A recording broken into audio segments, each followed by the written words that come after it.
పార్లమెంటులో అనుచిత వ్యాఖ్యలు చేసినటువంటి రాజీవ్ గాంధీని వెంటనే రాహుల్ గాంధీని వెంటనే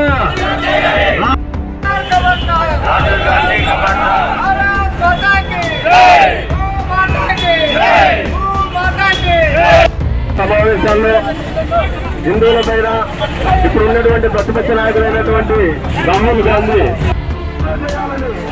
విశ్వ హిందూ పరిషత్ తరఫున డిమాండ్ చేస్తూ ఉన్నాం. కాబట్టి హిందువులందరికీ కూడా పిలుపునిస్తున్నాం.